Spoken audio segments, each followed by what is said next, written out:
think we are ready to go, so let's slowly start. So, dear guests, dear viewers, let me welcome you at the 5th European Values Talk.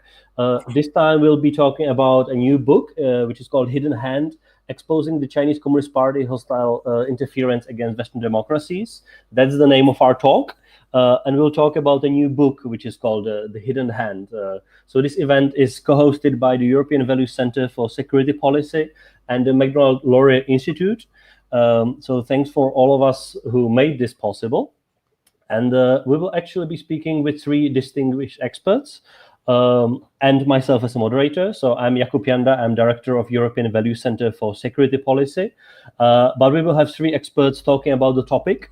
First will be Mareike Ohlberg. She is a senior fellow at the German Marshall Fund, now sitting in Berlin. So Mareike, good to have you with us. And the second speaker will be Clive Hamilton, who is a professor of public ethics at the Charles Sturt University in Australia, in Canberra. So Clive, great to have you here as well. Mareike and Clive actually wrote the book, which we will be talking about, and we will ask a good friend, Charles Burton, to comment on that. Charles is a senior fellow at the Macdonald Laurier Institute in Canada, and he's also a senior non-resident fellow with us with European Value Center for Security Policy in the Czech Republic. So, Charles, thank you for being with us as well.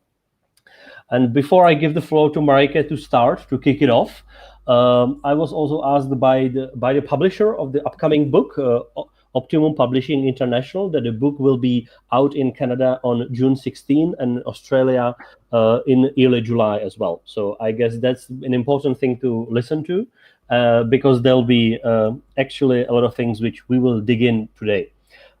So the very last point to make is that if some of our viewers would have a question to our speakers, please go ahead to our YouTube channel, and just below the clip, just below the video, there is a link to Slido, which is an application where you could pose easy questions, and I will get them and I'll ask our speakers here in a few minutes. So this is an on-record public panel, so everything is public and quotable, let's say. So Mareike, please, could you start it off and tell us what the new book is really about? Thank you, Jakub, for the introduction. First off, I live in Berlin. Our internet may be bad, so I hope I don't disappear at some point. If I do, don't give up on me. I'll be back. So I want to just start the discussion off with 3 points. One about why we wrote this book, 2, what our main point is in the book, what's our main argument, and the third one is what does China, quote unquote, actually want from us and in the world. And for me, and Clive can give his own take on why he wrote the book, but for me, the essential logic for why I wanted to write this book with Clive was I wanted to get better China policy in Europe. Right now, we have a situation where there's a fairly sustained, fairly well-planned, not entirely perfect, but well-organized attempt to basically divide and conquer countries in Europe, different alliances that exist with our transatlantic partners.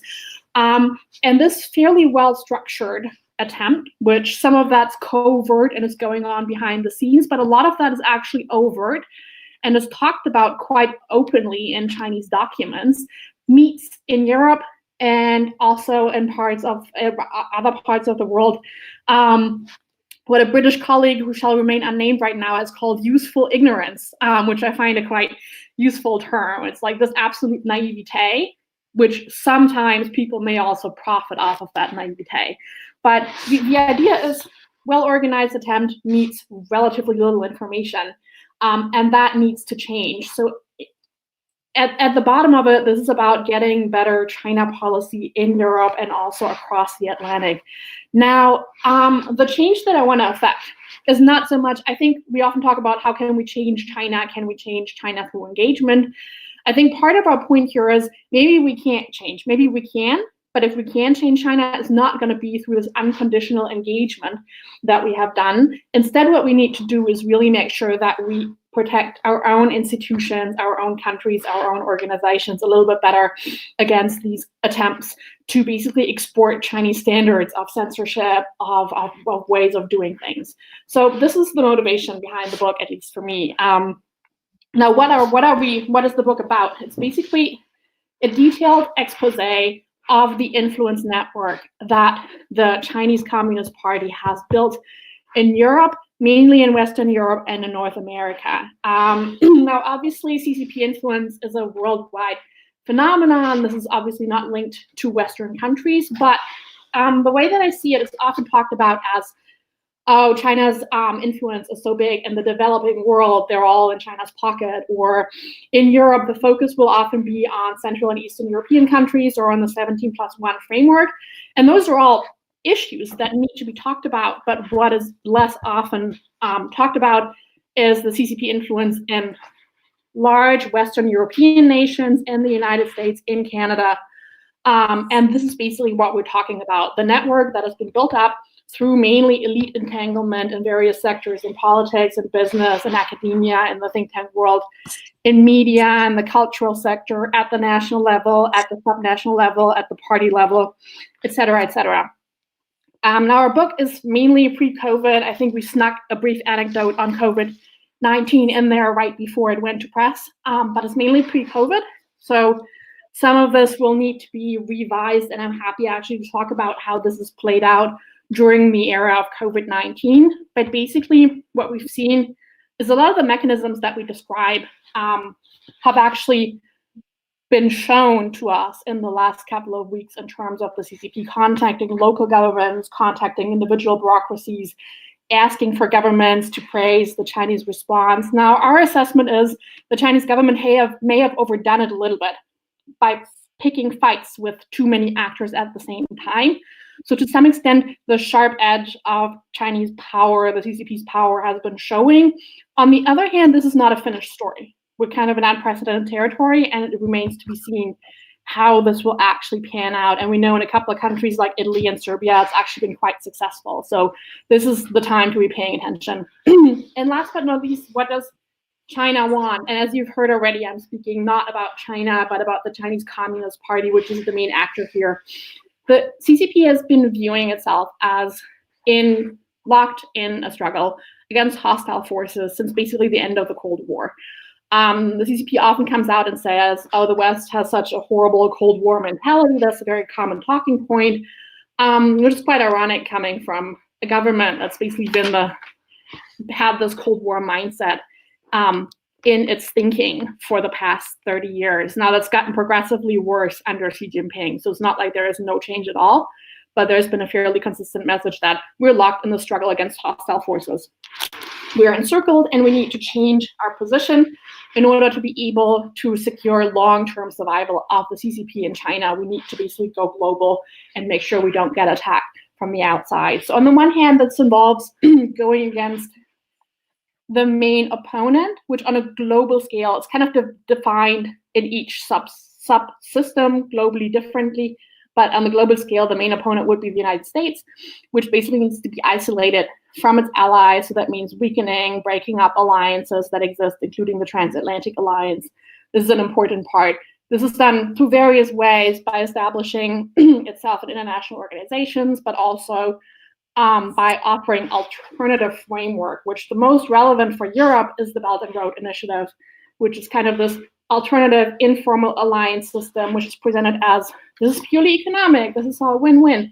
This is not in competition with existing alliances, but the new alliance does come at the cost of the old alliance. And then the other idea, the main other thing that the CCP is very keen on increasing is its own, what it calls its own discourse power, Huaiyuan, which is basically about a couple of things.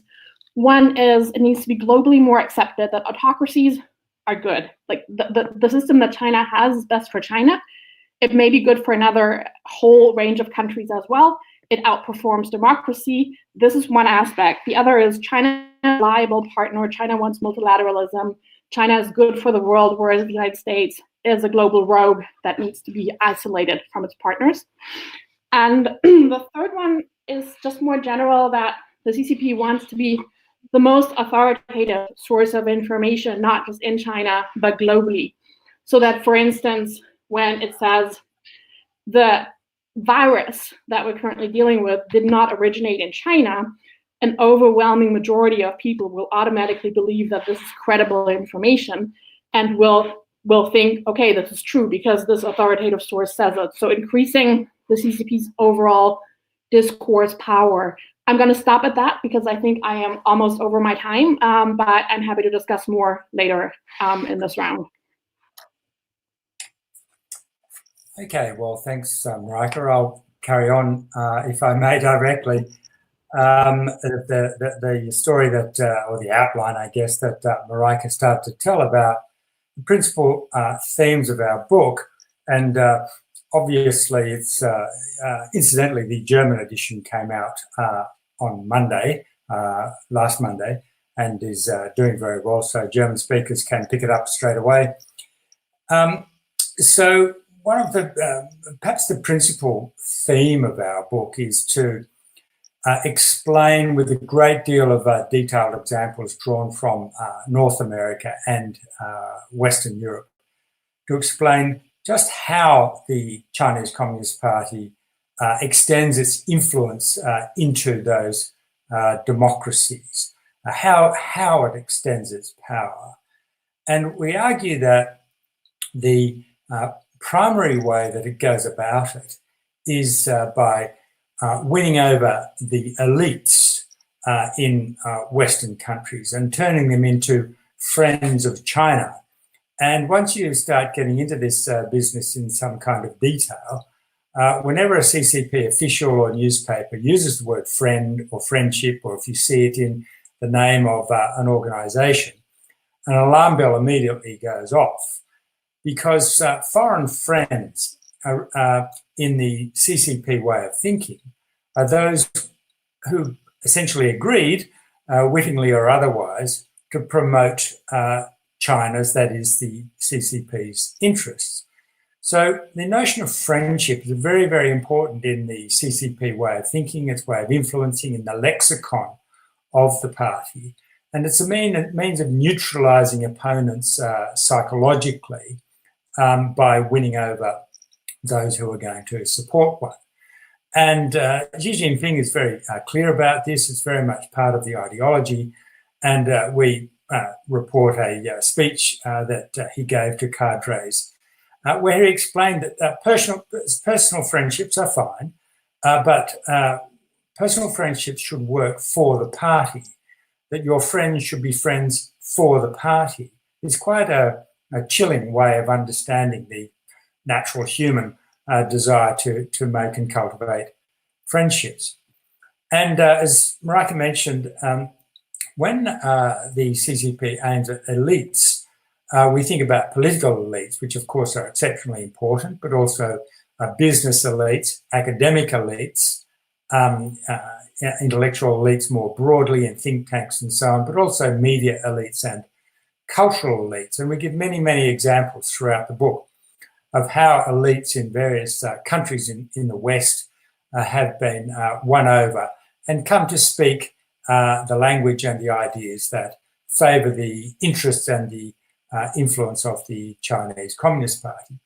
In political elites, of course, it doesn't focus only on central governments, although that tends to attract most of the attention. Certainly here in Australia, I'm in Canberra, where I live, all of the newspaper attention has been on the federal government and the influence of CCP agents of influence, Chinese billionaires making donations, and so on the major political parties in government, but also in opposition. But what we've seen in recent times is a much heavier focus on influencing politicians at the state or provincial and the local or municipal government level. There's a very strong influence. And this is very apparent too in Canada. In fact, it's one of the most interesting phenomena of CCP influence in Canada, the way in which it has targeted provincial governments and municipal governments for its influence activities. And we explain in the book why this is an important influential tactic that the party uses. It's part of a broader strategy known as use the countryside to surround the cities. And so, for example, in this dispute that Australia is currently having with Beijing, when Beijing has imposed trade sanctions, because Australia initiated the call for an impartial international inquiry into the origins and impacts of COVID-19. What we've seen is some loud megaphones being pulled out in the state capitals, in Perth, for example, and in Melbourne, and where state premiers and other senior politicians, plus powerful business people, have been pointing their megaphones at Canberra and saying, we must back down. We must not upset Beijing because it's not in our economic interests. This is a very prominent example of using the countryside to surround the cities. So in targeting elites, the CCP has some very well-developed and sophisticated strategies, and we discuss them in great detail. United Front principles are very much at the centre of these activities, and we talk about the United Front a great deal in the book, of course, and explain its function, its operations, the network of agencies and the way they are mirrored in Western countries, how those United Front agencies in Western countries exert their influence both within the diaspora and increasingly in recent years outside of it. And we also discussed some of the more detailed techniques that the party uses to extend its influence, all of which arise out of the deep history of the Communist Party from the 20s and through the 30s and 40s, which were proved effective and which Mao Zedong wrote about in detail in his writings, which are constantly developed and applied by the party. And the basic point we want to make is that they're often very subtle but very effective personal influencing techniques. I've started to use the word grooming, the grooming of politicians and business leaders and academic elites in a way that's very persuasive. And we see it, for example, at the University of Queensland, where there's a very, very globally important dispute going on, where the university is attempting to use all of its might and legal powers to crush the voice of a student, an undergraduate student, who's been pointing out the close links of the university to the CCP. And so we've seen the party use its grooming techniques on these elites so that they come to believe that when they say that we must not do anything to upset Beijing, that we're totally in favour of free speech, but this student has really gone too far, and so we're actually going to try to expel him from the university. Really, we're seeing very powerful people who've been gradually over the years, through their contact with senior cadres, won over to a point of view where they believe that the interests of their institution cannot be unaligned with those of Beijing. If they upset Beijing, that's not in the interests of their institution or indeed their nation if they're in the federal government. So we go into a great deal of detail about how this works, and we've a lot of examples, some of which are very worrying indeed. So I hope that's sufficiently tantalising for people to want to buy the book and read the details. We can, of course, now give a lot more detail in this session if people would like to ask us questions. Okay. Thank you, Clive. Sorry. Go ahead, Charles. I think it's good if you could comment, but also if there are questions you would like to ask our great two authors, they would be good. Already some of the questions are getting in through Slido. So if some of our viewers want to ask them, please go to YouTube to our link where you are probably watching this. And below the clip, you see a link to Slido where you can ask your questions. But sorry, Charles, now it's your turn. Thank you very much. Well, I have read the book, and I've written a foreword for the Canadian edition, and I agree with Clive. Everyone should be reading this book. It's very timely, I think, as the global discourse on China is shifting, and so it does. I think it should add momentum to the cause that we have been, involved in for all these years with Clive's earlier book, Silent Invasion, which is concern about the co-opting of elites in Western democracies by agents of the Chinese regime. A few days ago, I was in touch with Clive by message, and He said, so much is happening in Canada, it's hard to keep up. And I agree with him, particularly after the COVID-19. In fact, in April of last year, Clive did an interview with the Canadian National Post, and he suggested that China's soft power influence is more pronounced in Canada than in Australia and New Zealand. But there have been changes in Canada, which I think parallel changes in other parts of the world with regard to China. And in Canada, the main thing was that we had an election last October, and Justin Trudeau's government was reduced to minority status in the Canadian Parliament. So they remained in power, but they could be overruled in votes in Parliament. And so shortly after that, the opposition parties united, and against the ruling Liberal Party's wishes, established a special committee on Canada-China relations in the Canadian House of Commons. And this met a few times before the COVID-19 crisis. And, I was the first non-government witness at that committee. And my views, which I expressed about, the usual matters like Huawei and Uyghurs and Tibetans at Magnitsky and Chinese state investment in Canada and Chinese state influence and harassment operations in Canada and so on, at that time was still sort of a voice in the wilderness. My testimony was different from most of the others. I think that has now changed in Canada, and the mainstream discourse is coming round very much to high awareness and sensitivity, and taking much more seriously the issues that Mareike and Clive highlight in their book, both regard to Canada, which there's quite a lot of content, and parallel issues elsewhere. But it's still an ongoing issue. Our Canadian foreign minister hired an advisor on China who had previously advised Stéphane Dion, the previous foreign minister, to pedal softly on human rights issues.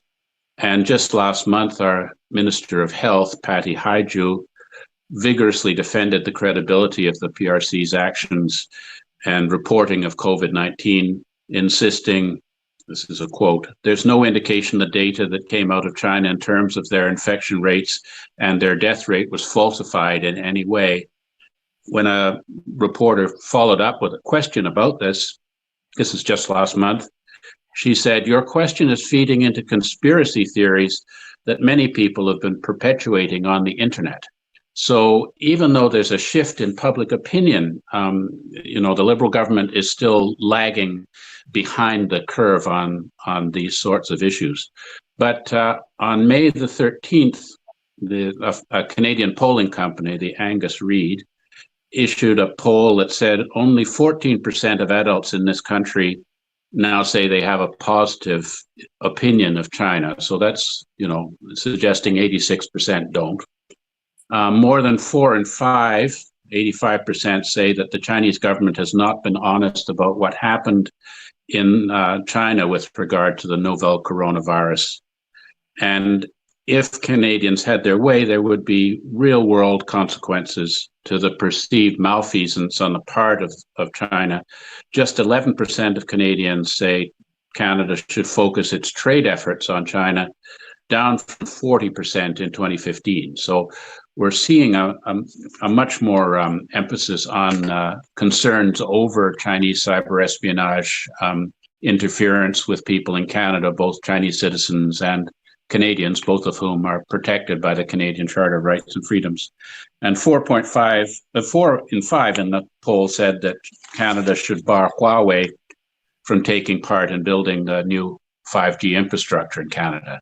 So while the government refuses to make a decision on Huawei, clearly if they do make the decision, 80% of Canadians will not be supportive of it. And asked about China's support to relations, Canada's support to relations in China, 76% say Canada should prioritize human rights and the rule of law over economic opportunity.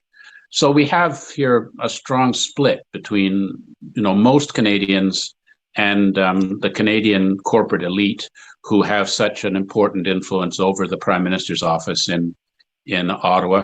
And indeed, the security agencies are inclined to support the idea that our China policy, based on prioritizing the promotion of Canadian prosperity through trade, is a wrong-headed policy for the many, many reasons that are detailed in Mareike and Clive's book.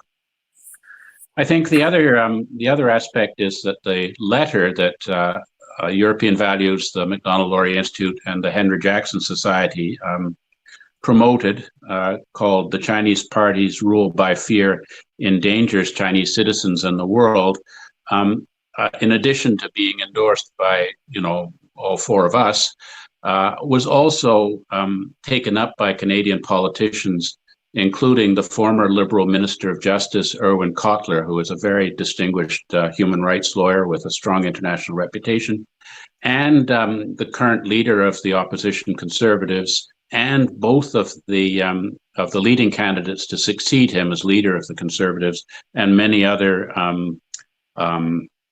politicians. So there does seem to be a lot of momentum in the political class to at least express concern about the activities of the Chinese regime in Canada. This then led to quite a lurid criticism of the Macdonald Laurier Institute by the Chinese embassy in Ottawa, which received a milquetoast response from the Canadian Foreign Ministry that did not mention the Macdonald Laurier Institute at all. So I think the other things that we're looking at, and I think it was alluded to a bit by Mareike, is that, Russian-style misinformation, this, Jolly Jen, the Chinese foreign minister's suggestion that the coronavirus originated in a laboratory in the United States and was brought to China by U.S. military participating in the World Military Games in Wuhan in the fall, just a ridiculous idea to sort of confuse the narrative so that the true narrative is depicted as one possibility of many. I think Jakub would be able to speak much more about this kind of Russian-style approach. Is not working. And the wolf warrior diplomacy being adopted by some Chinese ambassadors, particularly Lu Shaye, who was in Canada and is now in Paris, or Gui Zhongyo in Sweden, is also backfiring. The Chinese ambassador's suggestion that Canada and its Western allies are white supremacists for calling for the release of the two Canadians arbitrarily detained under harsh conditions in China, Michael Kovrig and Michael's favor, in retaliation for Canada's detention of the Huawei CFO Meng Wanzhou in response to a U.S. extradition request, did not go over well. Yesterday, his successor connected the arrest of Kovrigan's favor and Canada's lack of any form of consular access to Kovrigan's favor since January 15th. In other words, not only do the consular officials not get to go to prison, the two prisons where they're being held, but also no video contact, no telephone contact. We just don't know if they're healthy or not. He connected this to retaliation for the detainment of Meng Wanzhou. The ambassador Tong Pei-Chun also denied any validity to the suggestion that there is a United Front Work Department intimidation and coercion program in Canada, as detailed in a report by the Canadian Coalition on Human Rights in China that I advised, which is coordinated by Amnesty International Canada, that came out on May 11th, entitled Harassment and Intimidation of Officials in Canada Working on China-Related Human Rights Concerns. So, in general, I think China's public diplomacy is failing, and that Canadians are starting to tune in to the kind of concerns that you raise in your very important book, and I expect a lot of sales. We even had our ambassador to Beijing, who previously spent years living in Shanghai working for McKinsey as an investment advisor, in a ostensibly private gathering of the Canadian International Council done this way over the web, but the private gathering involved over 400 attendants. So the idea that he was speaking privately might be a bit rich. But this ambassador, our ambassador in Beijing, said that China is alienating foreign countries, damaging its global soft power by accumulating negative soft power thanks to its defensive and incredible response to international criticism over COVID-19. And the Canadian government is now backing the review of the World Health Organization's response to the pandemic. So while our Prime Minister did not endorse that statement directly, and certainly it's an odd thing for an ambassador to announce a shift in policy. Ambassadors are supposed to implement policy, not make it. Mr. Trudeau did not, speak against what Ambassador Burton had said, and didn't fire Ambassador Burton as he did with our previous ambassador, John McCallum, who is detailed in the book. I think the section is entitled The Strange Case of John McCallum or something like that. Anyway, it was pretty golden. So that suggests that he doesn't feel Mr. Burton has spoken out of turn, which would suggest that this could be a Canadian policy in the future. So we have senior Liberal officials or retired Liberal officials, both leading candidates of Conservative leadership, Dominic Barton, more or less, many other politicians, most of the punditocracy, people speaking on radio and TV and writing editorials in newspapers, coming round to the kinds of discourse that you are really pushing forward in the book. So I'm coming out of this feeling optimistic, although, I'll believe it when I actually see the legislative measures and actions taken against the Chinese regime.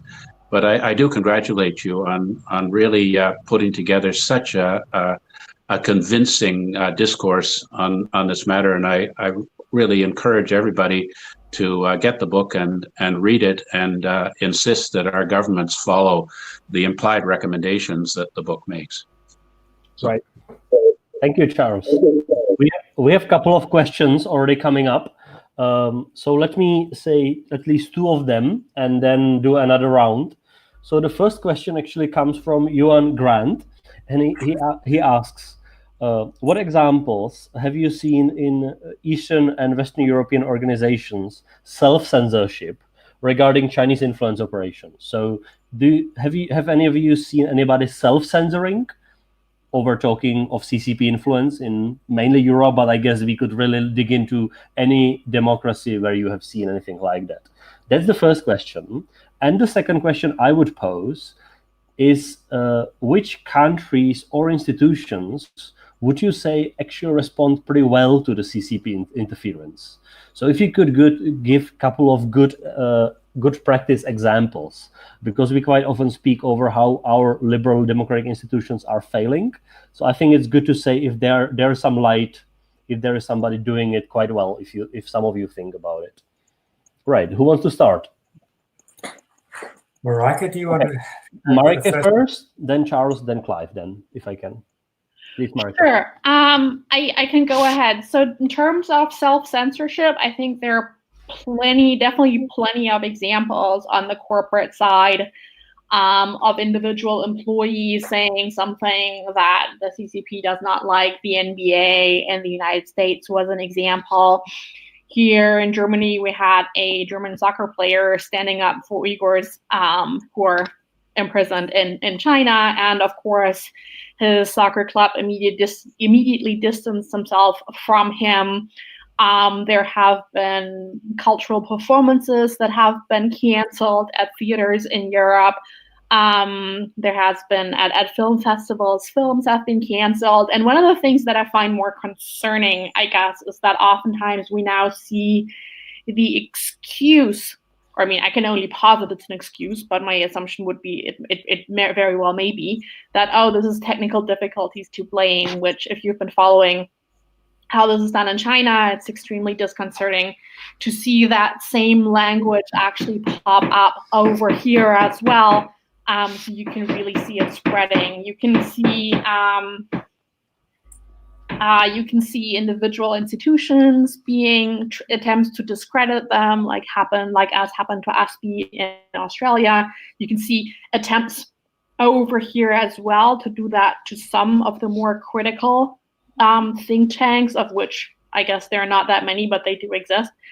And there are attempts, often behind the scenes, sometimes publicly, of discrediting them, saying, if you want to be credible, you government or you business association, maybe you don't want to associate yourself with them.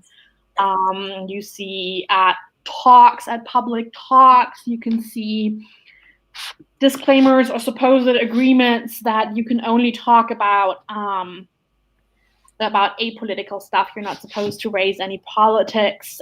That's increasingly something that's coming up. So this is really not something that is that rare anymore. It's almost, at this point, to me, it's rare when someone says no and decides to go public with it. So that would be my response to that part. Maybe on the positive example. So it's very hard. It's very hard to pick positive examples, because I think, at least in Europe, almost every country fails in its own way. What I usually say is the good examples are not to be found in Europe's large countries. In fact, that is like Germany, UK, France. That's actually where elite entanglement, to some extent, has the most progressed. Some of the best responses I have received so far to my talks, in the sense that people were taking this very seriously, was actually in the Baltic states. So when I spoke there, I got the sense that Chinese CCP influence is being taken seriously, because people see a parallel to what Russia is doing on that territory. So there's an immediate understanding of what the problem is, and I don't have to start to explain what the issue is. People understand. So I think there's actually quite a bit to learn from the Baltic state, and by extension, I think Western Europe would do well to look towards, I don't want to say Central and Eastern Europe in general, because there are some pretty bad cases as well, but some of the approaches there, I feel like there's more awareness, again, left over from the Cold War, so that at least some people understand quite well what's going on. So that would be my response. Thank you, Mareike. I think, Charles, you are next, please. There we go. I think that, certainly from the reality of the COVID-19 and China's willingness to use any kind of political or economic retaliation, that countries like Canada, who are still importing personal protective equipment, masks and gowns and respirators, sourcing from China, are reluctant to say anything that will get the Chinese government too upset, or at least their leaders won't say that. And our Prime Minister, Justin Trudeau, has been giving almost daily briefings on Canada's response to the COVID-19 crisis. And initially, he wouldn't even say the word China in response to journalist questions. And more recently, he has. But he's also made it clear that he's not prepared to alienate his association with the Chinese authorities out of fear of immediately the personal protective equipment. And then, like many other countries, such as Sweden and Japan, Canada does have 2 citizens, including 1 diplomat on leave, who are currently being detained without charge and any kind of justification under very harsh conditions in China. And there is a perception, I think the perception is wrong, that if we continue to play nice with the Chinese communists, that they will decide to release them, even though they've now held these 2 gentlemen for over 570 days. And in general, concerns about trade pressures, China has imposed non-tariff barriers, arbitrarily blocking the imported China of $3 billion a year in canola seeds, an important Canadian export to China. We do a lot of agricultural commodities.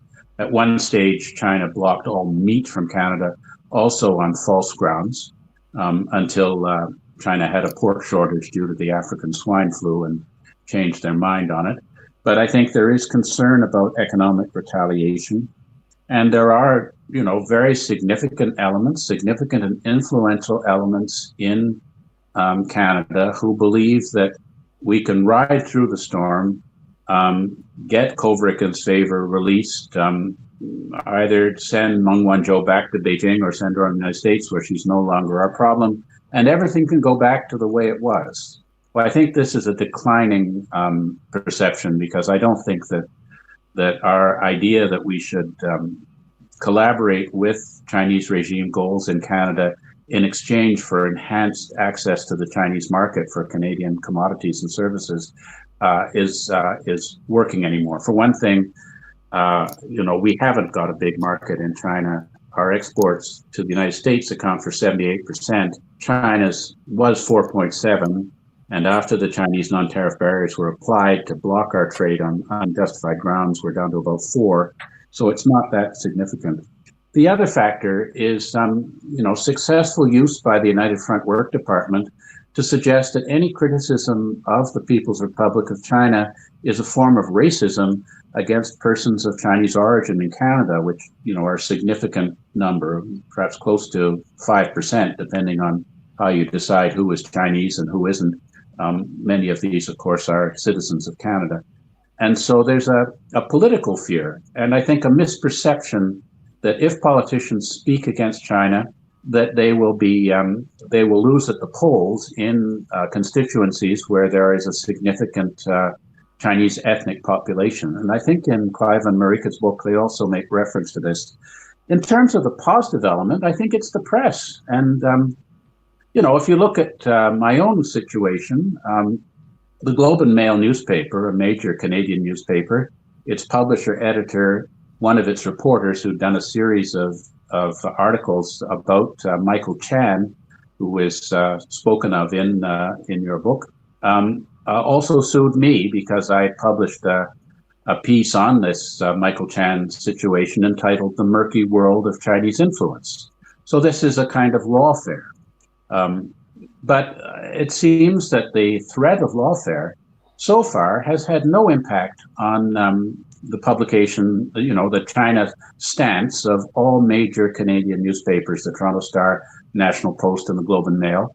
And since they published my Murky World of Chinese Influence, I've published dozens of other op-eds. I do them quite regularly, nearly all of them on China, nearly all of them largely critical of Chinese government behavior in Canada.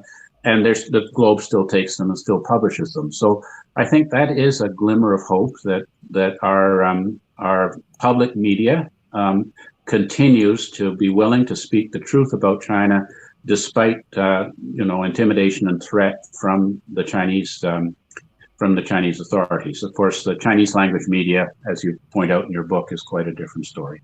So I see. I still feel optimistic about how things are developing. And feel that once the COVID-19 crisis is over, we will see a much improved reset in terms of how the West engages with China. And I do think that the book will make a very significant contribution to opinion on this topic. Charles, I have a technical follow-up question from Paul Vella. He asks, when will the book be available in Canada? So. I think it's early July, the last I heard. Early July, right? Yeah. Okay. And it's available already for pre-order through online sources, and you can get the hardback, paperback, or electronic edition, so you can order it now. And I would urge people to get their order in early. Why not? Exactly. Let's go to Clive, please. Yeah, if I could just clarify that the Canadian edition is out on the 3rd of July. The Australian edition is published on the 16th of June. And the UK-US edition will be out sometime after that. It's still being decided upon. Too late in my view, but there you go. Just on you and Graham's question, which is a good one about examples of self-censorship in Europe. As we know, it's actually very difficult to identify self-censorship because those who are censoring themselves really have to fess up to doing it. And very few people are willing to say, yeah, look, I caved into pressure from an authoritarian power, I'm morally weak, I'm sorry. But occasionally this does emerge, and I think it's actually one of the great unspoken problems on university campuses across the Western world, the extent to which academics do self-censor on the question of China for a range of reasons. In our book, we spend quite a bit of time focusing on think tanks because, again, as we argued, the CCP puts an enormous emphasis on the battle of ideas. For them, and I think quite rightly, the struggle over who prevails in the ideological sphere is exceptionally important. And so they don't, while there's a lot of focus on universities, they don't neglect think tanks. And in fact, think tanks have become a kind of primary target of the CCP in the last 5 to 10 years. And so we try to analyse the extent of CCP influence in a range of think tanks in Europe. And I think it's probably true to say that most of those who do work on China are pretty soft on the CCP. And so we tried to trace some of the links between those think tanks to money from China, their links with Chinese think tanks and other party organisations which may be disguised as non-party organisations. So it's worth having a look at that part of the book when it's available. As to a kind of cases where you can see signs of resistance to CCP influence, I'm particularly fascinated in Sweden at the moment, because it seems to me there's been an absolute sea change in attitudes in Sweden in recent times. And it really has started to say, no, enough is enough. We're not going to take this bullying anymore. So I'm watching, I think it's got some way to go, but I think I'm watching Sweden quite closely, and very pleased, incidentally, for any Swedish viewers that a Swedish edition of the book will come out later this year, and an Italian one as well. Another really interesting example in Europe is Prague City Council, and some of the people watching will be aware of the extraordinary events in Prague where a sister city agreement with Beijing came up for renewal, and the new mayor of Prague, who was the leader of the Pirate Party, which is not, for those who don't know, a joke, but actually a serious progressive party, he said, well, look, we want to cross out the clause which commits the Prague government to the one China policy. That's a matter of international relations. It's nothing to do with the sister city relationship. And Beijing and its representatives went berserk over this and tried to bully Prague by, for example, banning all cultural institutions with the name Prague in their name from their tours in China, and other kind of spiteful acts, which are so common that we've seen from the CCP. But Prague stood its ground and said, no, this is a matter of principle for us. If we're going to be forced to endorse the one China policy, which we said is not relevant to a sister city agreement, then we'll end it. And end it they did, and instead they signed, this is the lovely twist at the end, they signed a sister city agreement with Taipei.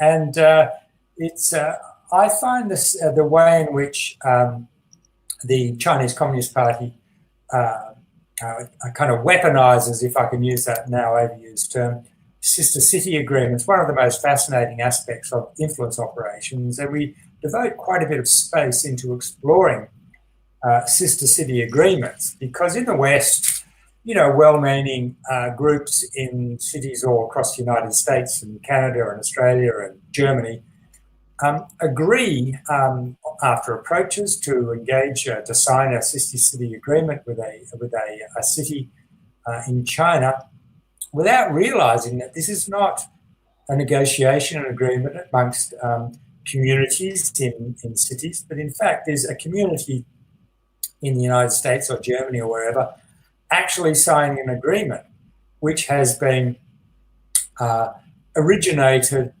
organised, encouraged and approved by an agency of the Chinese Communist Party, the CPAFFC, the Chinese People's Association for Friendship with Foreign Countries. It's a United Front agency, and its job is to organise and manage sister city relationships in a way that advances the interests of the Communist Party in local governments and municipalities throughout the West. So it's a form of a very covert, subtle influence, which has actually been mobilised, we've noticed, in the trade dispute in the United States. So that's something that I think is, building on the Prague example, very, very important to watch. And one of the consequences I hope will come out of our book is that many people in cities in the West will say, well, let's look at our sister city relationship. We want to have a great friendly relationship with the citizens of Tianjin or Wuhan or Shanghai. Terrific, all in favour of that. But if we are being manipulated by a secret organisation of the Chinese Communist Party so that they can use us as a way of gaining political influence in our country, then we don't want anything to do with it. That's what the mayor of Prague said. Mm-hmm. Yep. Thank you, Clive. I can only confirm that this actually did happen and is still happening in Prague. And some of the cities in Sweden are actually seizing their own sister city agreements as well, seeing that there are ways they could do something about it, and that Prague was not destroyed because of what happened, essentially. I would give the floor briefly to Mareike, because I understand she needs to leave us in a couple of minutes as well. But Mareike, actually, there's a question which I believe is directly for you. It's posed anonymous, but I think it's a fair question. Have you spoken to governments in Europe? To what extent are they aware of the Chinese infiltration? What do those European governments say, actually, when you talk to them about it? So, yes, I have not quite frequently, but more and more frequently, actually. My sense is that across Europe, at least across large parts of Europe, in parts of the national government, like foreign affairs, there is an increasing awareness of the problematic nature of the relationship that various European countries have built with China, about the way that the CCP is now using that to exert pressure. So the problem is not that nobody understands anything. I feel like I've spoken to a lot of people that actually make me quite hopeful that they are on top of what is happening. But the problem is this is usually just one part of national governments. And there are obviously many other ministries that have different interests, that have an interest in maintaining good relationships, that have an interest in making sure that whatever is happening behind the scenes or not happening behind the scenes does not interfere with economic relations with China.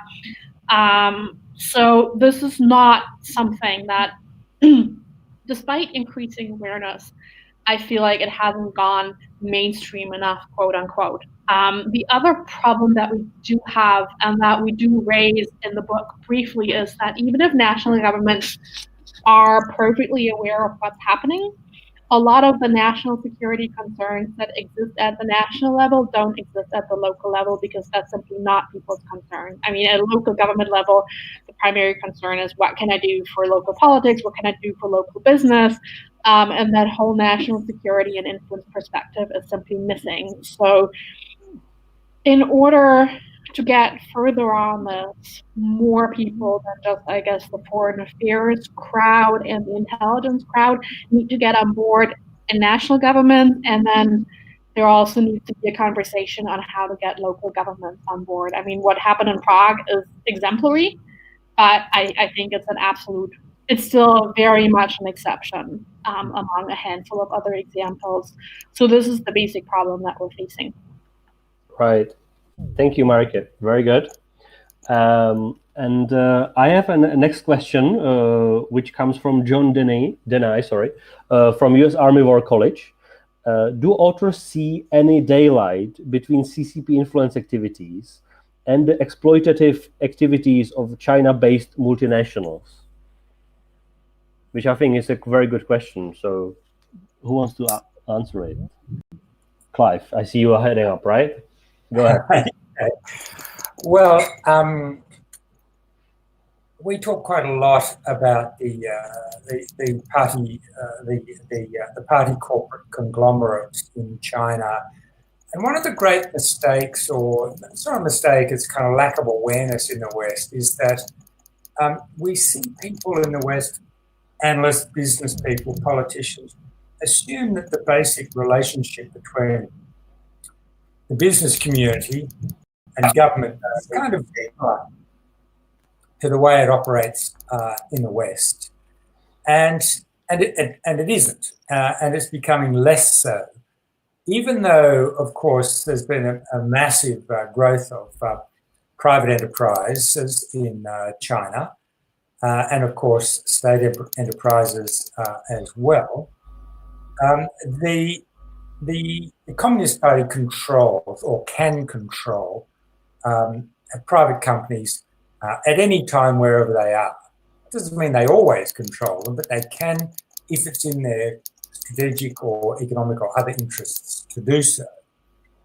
And so one of the arguments we hear in Australia as elsewhere, and it's a kind of politically correct argument that we often hear, including from CCP supporters here, is that when considering the issue of foreign investment in Australia, we should not treat Chinese investment in any way differently to the way we treat investment from Japan or the United States or Britain.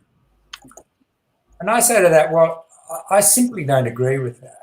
And that's because the nature of the relationship between investors in China, whether they be corporate or individual, whether they be state-owned or private, their relationship to the state, which effectively means the Chinese Communist Party, is really quite different.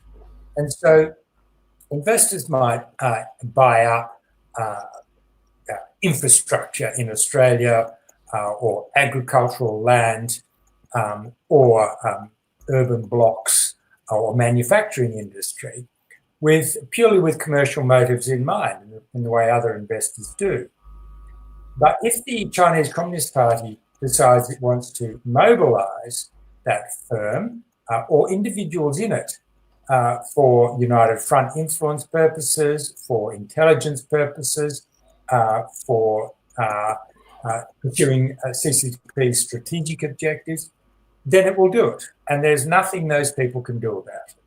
And particularly so with the law of 2017, which requires all Chinese companies and individuals operating abroad to comply if they are asked by China's intelligence agencies to do something on their behalf. They must comply. And you really don't want to cross the intelligence agencies of China. And so that means that investors from China are different. I mean, it's unfortunate for them. Most of them would rather just make money, but the truth is that some of them are going to be operating on behalf of the Chinese Communist Party.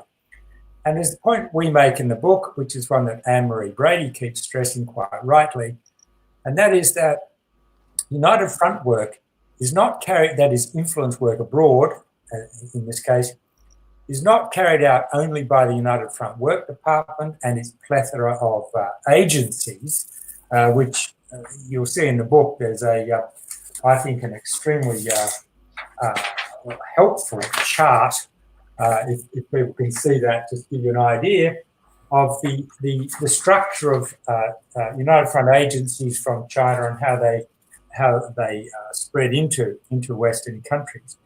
But as Anne-Marie Brady says, and we echo this in the book, United Front work is the responsibility of every member of the Chinese Communist Party, wherever they are. So they're doing it all the time. That's part of their duty. It's like the notion of friendship.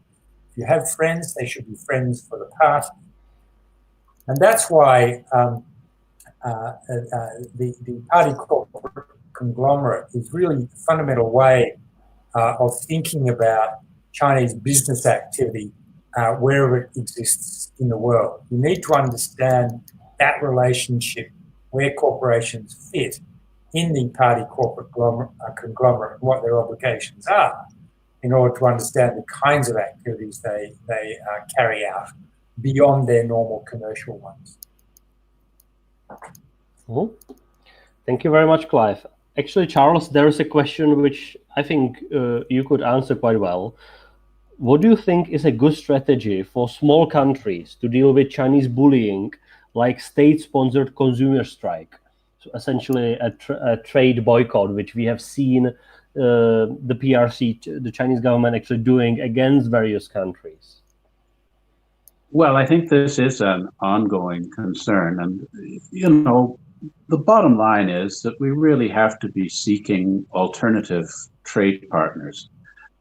For a country like Canada, whose external trade to China is primarily agricultural commodities, of course, it's a global market. So if China bars the Canadian product, then you know, they'll have to source from somewhere else, which will then open up a market for Canada to fill. So there's only a limited supply of, say, you know, canola seeds or meat and so on. So I think from that point of view, you know, because of the impact of China's agenda to destroy the international rules-based order, you know, to try and bring the WTO and the UN institutions into irrelevance and replace them by the Xi Jinping's program of the common destiny of mankind, buttressed by the BRI, the Belt and Road Initiative, that we have to decide whether we can accept the terms under which China will open its markets to us. So I think that there's an increasing consensus that Canada and other countries should simply not accept the coercion and intimidation of the Chinese regime, using economic leverage to further their political infiltration into our countries. And so I think from that point of view, you know, we have to make it clear to the government of China that if they will not abide by the accepted norms of international trade and diplomacy, that we cannot engage with them until such time as they're prepared to do so. So I do think that, you know, the global community does have influence within China, and you know, that people inside China don't want to be a pariah state, that they are much more aware of the nature of their regime than we give them credit for, and that Xi Jinping's hold on power is much more fragile than we might think. I mean, certainly within Canada, you know, there is increasing pressure by the Chinese state to acquire key Canadian resources in mining and energy. And in 2013, the Chinese state, the Chinese National Overseas Oil Corporation, acquired for $15 billion a Canadian oil concern, Nexen. But the Conservative government at the time said that they would approve this acquisition, but would not allow in future Chinese state acquisition of over 50% of control of Canadian natural resources. And of course, this is not reciprocal, because you know, our countries cannot acquire natural resources inside China under the Chinese constitution. That's considered a national security matter. 2 years ago, quite to my surprise, after quite a lot of lobbying by the MLI and myself in writing things, the Canadian government decided not to allow the acquisition of Canada's largest privately traded construction company, Aecon, by a Chinese state firm. So, you know, that was an encouraging development. Now we have a situation of the COVID-19, and the government has announced restrictions on foreign acquisition of distressed Canadian companies. So right now there's a move by Shandong Gold Mining to acquire TMAC Resources, a troubled gold mining enterprise in Canada's north, for $207 million. That's a small amount, relatively speaking, for these acquisitions. But the question is, with the Western economy suffering from the impact of the economic turndown due to the coronavirus, a lot of companies are in trouble, and therefore a stronger state like China might want to come in and take advantage of this to take these acquisitions. And I would say, in terms of the strategy, the Chinese government seems to be very aware of the thresholds for investment review. So the 207 million would fall below the threshold. So if the Chinese state, makes many, many, many small acquisitions, then they will gain more economic leverage over the economies of smaller countries, and this will then allow them to exert political influence because of enhanced economic influence. I just to return to one of the questions, I would say, just with regard to the countryside surrounding the city, one major aspect of China's soft power has been panda diplomacy. And there are a couple of pandas in Canada that have been moving from the Toronto Zoo to the Calgary Zoo. Those are being sent back to China, not really for political reasons, but because we are unable to obtain the kind of bamboo that pandas eat. So we're having to repatriate them back to their native forests in Sichuan. But it does seem rather symbolic that as the relationship is turning down, the fuzzy creatures will be leaving Canada and returning to China. The other one, the larger question of, are political leaders in foreign countries aware of the degree to which the Chinese government has co-opted policymakers and politicians? And I think that they are certainly aware. This is sort of the activity that dares not speak its name.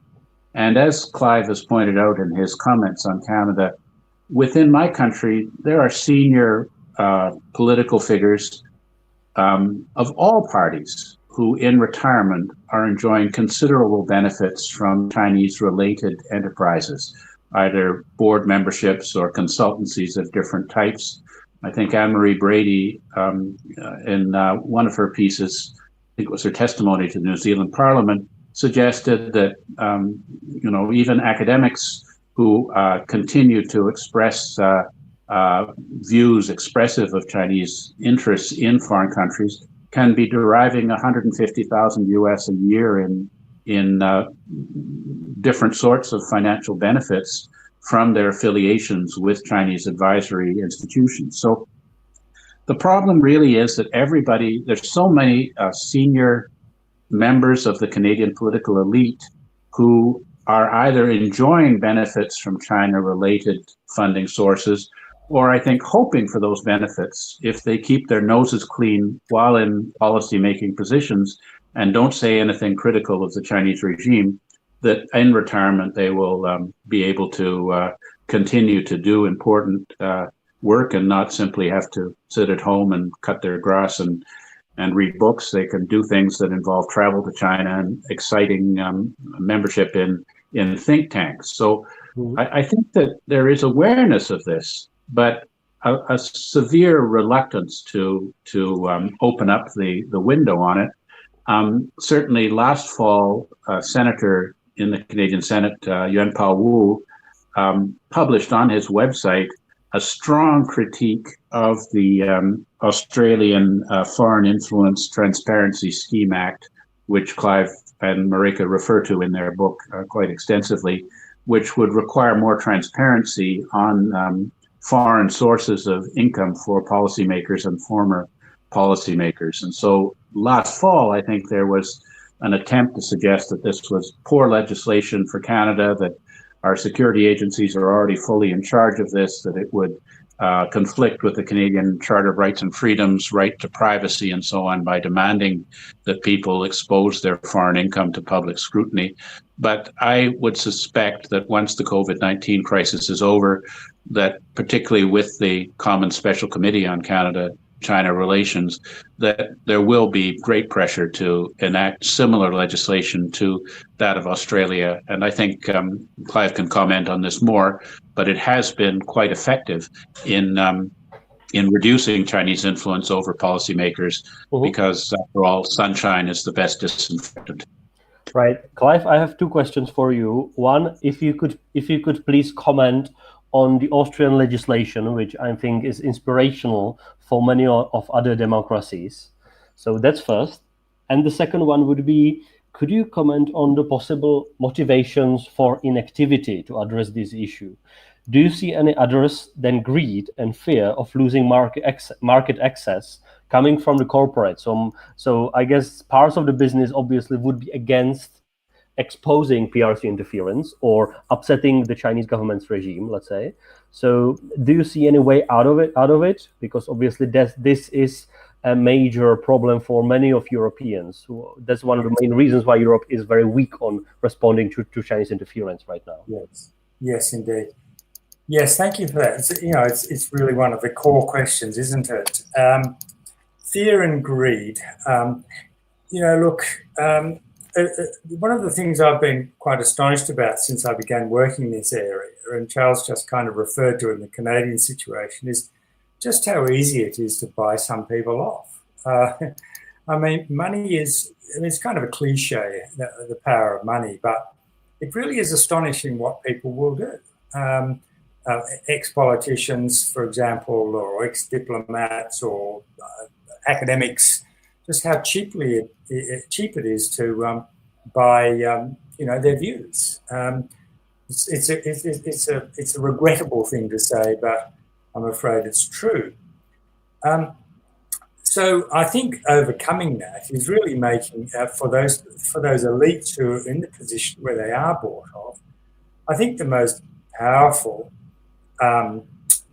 response to it is public anger and public ridicule, so that it becomes embarrassing, shameful for those people once exposed to be speaking for an authoritarian foreign power. But in addition to fear and greed, I think there's a third factor which I've mentioned, and it's kind of easy to forget, but in a way it's the most powerful and most difficult one, and that is this process that I've mentioned of grooming, or winning over elites, individuals, to your way of thinking. And the CCP is extremely good at it. We look at their brazen propaganda and think, well, no one would believe anything they say. But behind the scenes, for years, they will work on people, people who are typically unwitting, that they're dealing with CCP officials or intelligence agents or PLA officers, thinking they're just dealing with ordinary business people or bureaucrats. And they worked on using these psychological techniques in a way that basically reshapes their thinking in a way.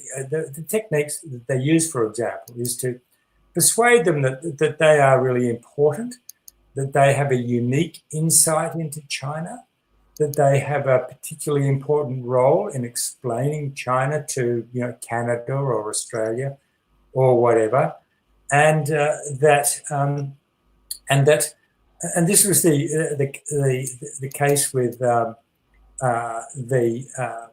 previous Canadian ambassador to China, John McCallum, whom Trudeau had to fire because he in the end was so inept. But he'd come to believe that his job was not to represent the Canadian government's view in Beijing. He'd come to believe that his job was to explain Beijing and China's position to the Canadian government. So the CCP had him by the short and curlies, but he couldn't understand it, he couldn't see it, and it led to really quite a tragic downfall in a way.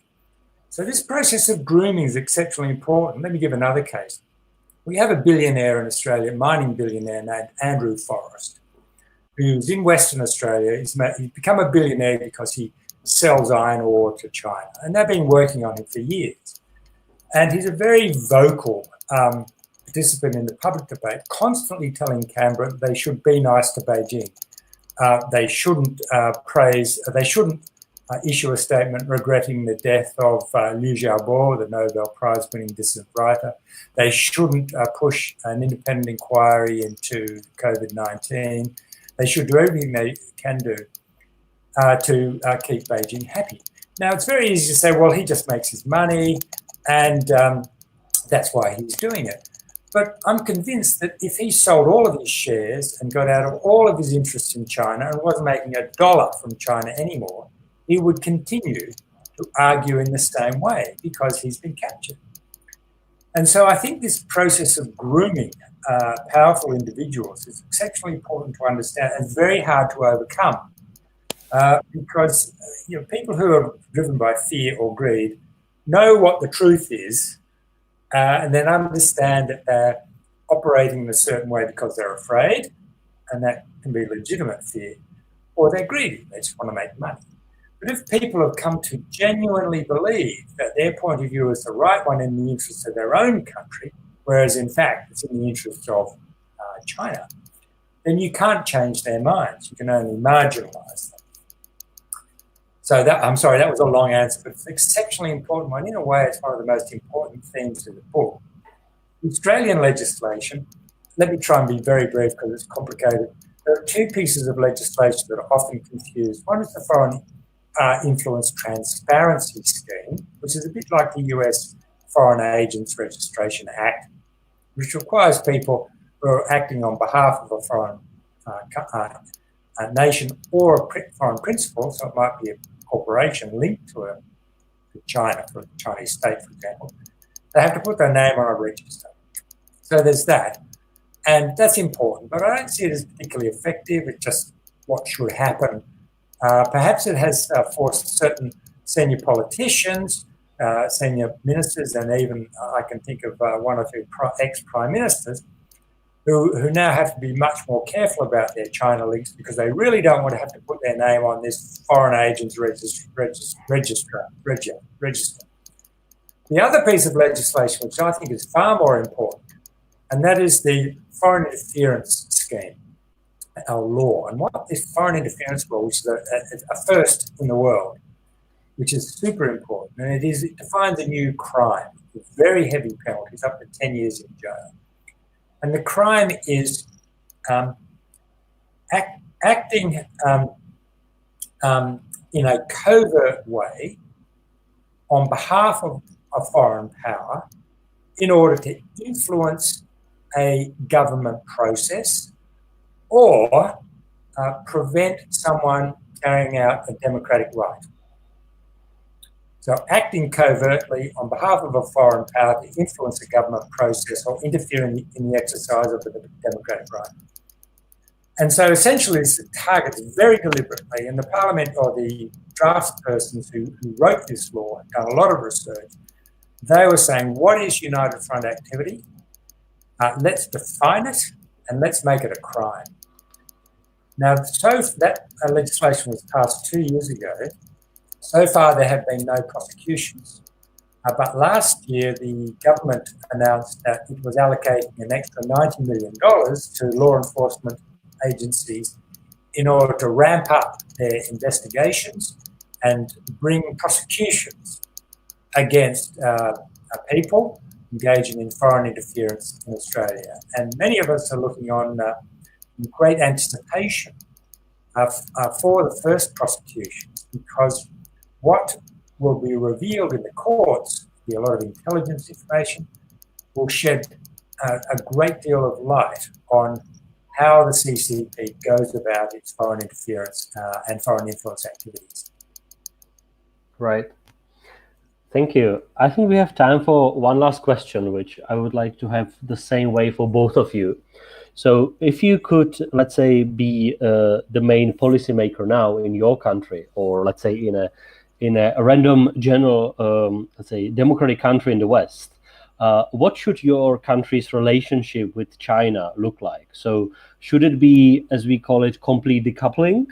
Or what are the, let's say, possible components of the policy which you really think are in a way ideal, so that every democratic country in the world should take those policy measures or policy principles, which Clive mentioned in Australia, for example, which everybody in the democratic world should adopt to protect itself from the PRC interference in our democratic systems? So that's the main question. If you could use it as your closing statement, I think it's a good thing to actually end up on. So I think, Charles, you could start if it's not mine. Well, I do think that it's important that we shouldn't be treating the Chinese regime in a way different from other countries. And so, I do think that in the case of Canada, there are more diplomats from the People's Republic of China accredited in Canada than any other country, including the United States. And, it's reasonable to assume that a number of those are involved in coercive or harassing activities or activities which are incompatible with their diplomatic status on the sharp power elements, such as facilitating bribery and so on. We really have to allow our intelligence agencies to present cases to governments, and these activities should not be tolerated. In other words, they should be declared persona non grata. So I think from that point of view, it's time to tighten up, and that the many reports that I'm aware of that Canadian security agencies and the Department of National Defence have sent through to our Privy Council office, and which have been shelved by the Prime Minister's office because of concern over negatively impacting on Canada's economic relationship with China. These should be now adopted, and we should be making it clear to the Chinese regime that they have to play by the rules, and if they don't, that there will be consequences. So I think from that point of view, it's important. In terms of the economic relationship, clearly, if we're being subjected to unfair tariff barriers as a means of coercion over political affairs, that we simply cannot tolerate that, and that we should not be collaborating in that sort of activity and imposing reciprocal actions against the Chinese regime, despite the asymmetrical power relations that exist between smaller countries and China. We have to start putting our foot down and not being the outsider that hopes to derive benefits while the rest pay the cost. I would say, just as one final thing, I think it is important that that our proposals with regard to adopting a much more pragmatic and honest and transparent line with China should not be taken as expressing racism towards persons of Chinese origin in our countries, as the Chinese government is inclined to try and reframe it. And this, just yesterday in an interview with the Chinese ambassador to Canada, this matter was brought up. There is no relationship between persons, ethnic Chinese in Canada, and the Chinese Communist Party's management of the novel coronavirus. And certainly I feel very distressed when I see comments on pieces I've written in newspapers critical of Chinese government activities in Canada, which say, in effect, splendid piece by Burton, let's round up all the Chinese and ship them back to China as soon as possible. This really should not be a matter of ethnic or racial prejudice, but simply a matter that the Chinese Communist Party is not representative of the Chinese people, and that their activities should not be tolerated in liberal democracies, but that this, on the other hand, we should be fully protecting our persons of Chinese origin from either harassment from agents of the Chinese state or from racist incidents enacted by white idiots in our own countries. Right. Thank you, Charles. Clive? Yeah, I very much endorse Charles's last comment. I mean, look, all of us want a harmonious, mutually beneficial, long-term economic and cultural relationship with China and the Chinese people. The reason we don't have that is because of the Chinese Communist Party. And so whether we do have that kind of productive, harmonious relationship is really entirely up to the bosses of the Chinese Communist Party. As long as they continue to behave in a way that exploits the international rule system, engages in bullying of small nations, carries out influence and interference operations in other countries, trying to influence their political decision-making, spreads fear in the Chinese diaspora around the world, intimidates its critics around the world. As long as it does all of those things, it's extremely difficult for people to have, for well-meaning people, to have a proper relationship with China. And so what's the way forward? As long as China is ruled by the Chinese Communist Party behaving in the way that it does, well, I don't think it's possible to decouple completely. There's no question that many industries in many countries will protect themselves from excessive reliance on the Chinese market. It's just good business practice. And I think what we need to see governments doing is to say to businesses that are exposed to becoming the targets of political blackmail, is that you've gone into this, or you should have gone into this Chinese market with your eyes open, and you know what the risks are. If you become the subject of a political blackmail target, as we've seen in Australia with the barley industry and the beef industry and others that may follow, then that's part of your business risk. Do not ask the taxpayers to bail you out, and do not ask Australians in this case to sacrifice their democratic principles in order to cover up your poor business practices.